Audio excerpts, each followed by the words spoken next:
Bab 351. Kamu tampak sangat tampan seperti ini. Brady terkejut hingga tubuhnya gemetar, bahkan sampai merangkak keluar dari ruang komando. Dia dengan cepat membubarkan pasukan. Penarikan pasukan sekutu 28 negara itu cukup cepat. Bersamaan dengan mundurnya pasukan sekutu 28 negara, Kingston Jiang juga menelepon Bloody dan memintanya untuk memimpin tentara naga hitam ke kota Belantara Selatan. Dalam waktu 1 malam, semua pasukan sekutu 28 negara mundur. Tentara naga hitam kembali bermukim di kota Belantara Selatan.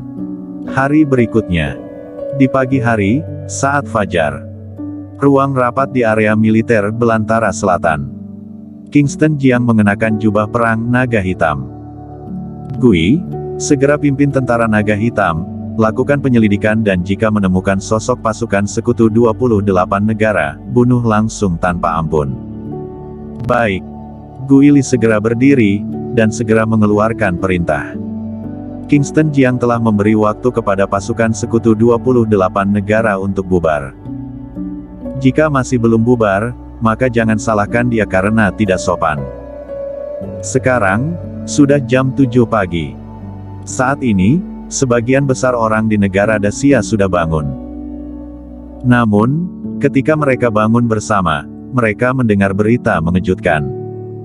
Pengumuman, pasukan sekutu 28 negara mundur dari kota Belantara Selatan, dan tentara naga hitam sekali lagi memasuki kota Belantara Selatan. Berita ini telah menyebar ke seluruh negeri bahkan dunia. Seluruh dunia terkejut. Apa yang terjadi? Bagaimana situasi Belantara Selatan bisa berbalik dalam waktu 1 malam? Semua orang bingung, semuanya memperhatikan Belantara Selatan, menunggu laporan terbaru, menunggu laporan resmi.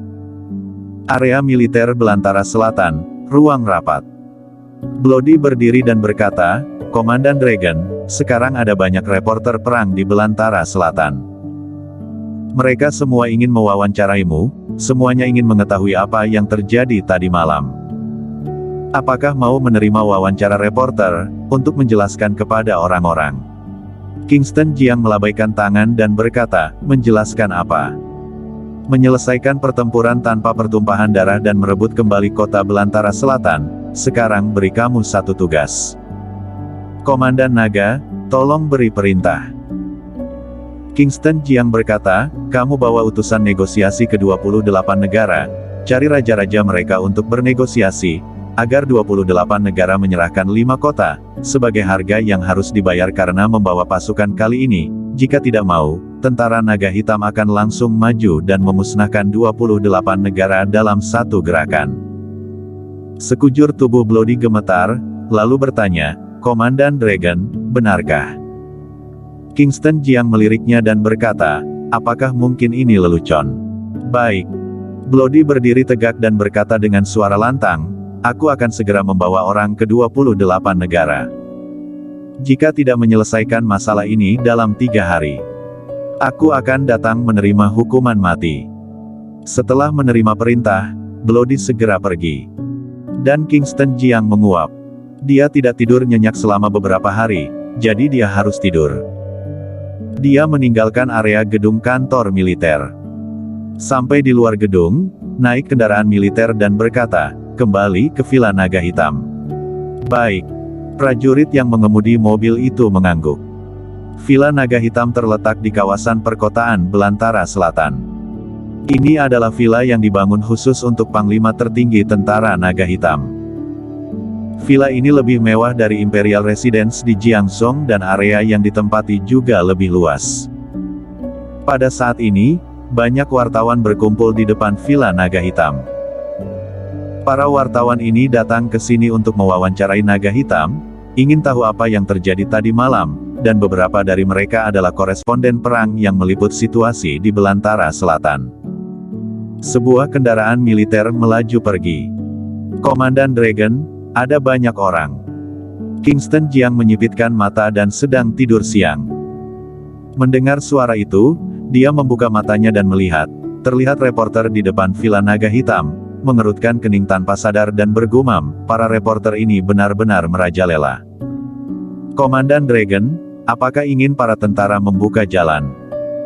Kingston Jiang menggelengkan kepalanya dan berkata, lupakan saja, putar dan kembali, carikan aku sebuah tempat, aku ingin tidur.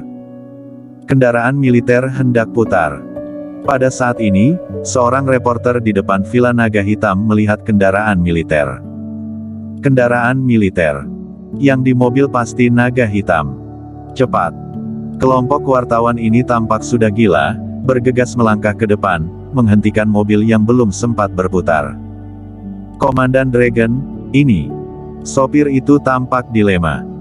Kingston Jiang tahu bahwa jika dirinya tidak turun dari mobil dan mengucapkan beberapa patah kata, pasti tidak akan bisa pergi hari ini. Dia membuka pintu dan turun dari mobil. Sekarang dia mengenakan jubah perang naga hitam dengan ukiran naga hitam yang seperti hidup. Di bahu, ada 5 bintang. Komandan Dragon, Komandan Dragon, Komandan Dragon. Di sini, selain sejumlah besar wartawan, ada juga banyak warga Kingston Jiang yang keluar dari mobil dan bersorak dengan lantang. Sekelompok reporter mengepung Kingston Jiang, pipi mereka memerah, dan ekspresi mereka penuh kegembiraan. Akhirnya bisa melihat Dewa Perang Pelindium Dacia. Komandan Dragon, bisakah kamu memberitahu kami, apa yang terjadi tadi malam? Beberapa reporter langsung bertanya. Kingston Jiang menguap dan berkata, ini adalah rahasia militer. Tidak ada yang perlu dikatakan. Semuanya, bisakah kalian memberi jalan? Aku belum tidur selama 3 hari 3 malam. Semua orang minggir, biarkan Komandan Dragon pergi. Dia sudah tidak tidur selama beberapa hari. Tunggu setelah dia bangun, aku yakin dia akan menceritakannya kepada semua orang. Mendengar ini, semua orang hanya bisa membuka jalan. Setelah semua orang minggir, masih ada satu orang yang berdiri di antara kerumunan. Ini adalah seorang wanita. Dia mengenakan gaun merah, dengan rambut gelombang besar berwarna merah dan kamera di tangannya. Dia tersenyum pada Kingston Jiang yang berdiri di depan, jangan bergerak, kamu terlihat sangat tampan seperti ini. Dia mengambil kamera dan memotret beberapa foto. Kemudian dia berjalan sambil memegang mikrofon, menatap Kingston Jiang dengan wajah berbinar, Komandan Dragon, bolehkah aku mewawancaraimu beberapa kalimat? Kingston Jiang mengerutkan kening, kenapa kamu berada di belantara selatan? Wanita ini bukan orang lain. Dia adalah Kintiasu. Dia datang ke belantara selatan sebagai sukarelawan.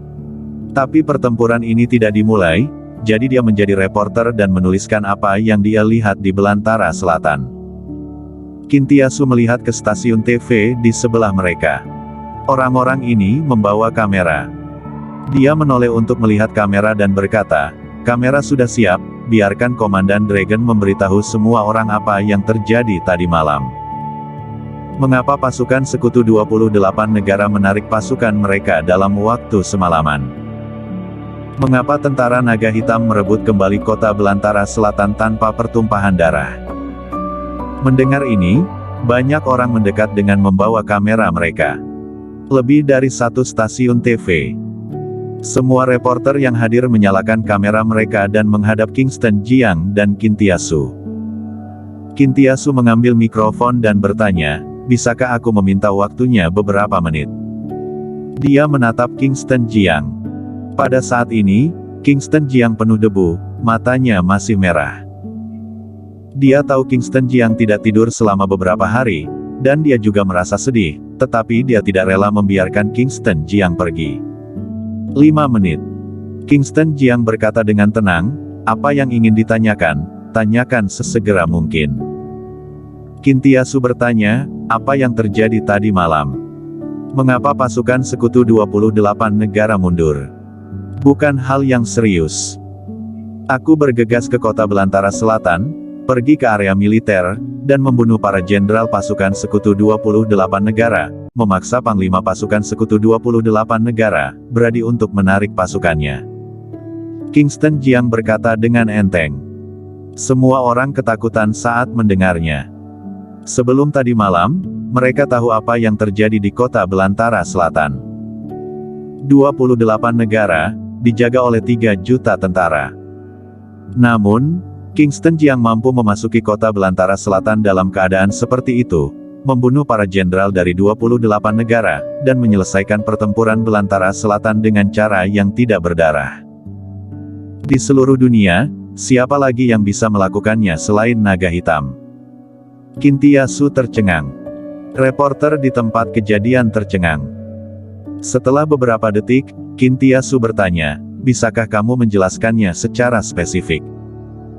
Kingston Jiang mengangkat bahu dan berkata, ini rahasia, tidak ada yang bisa aku katakan. Bersambung.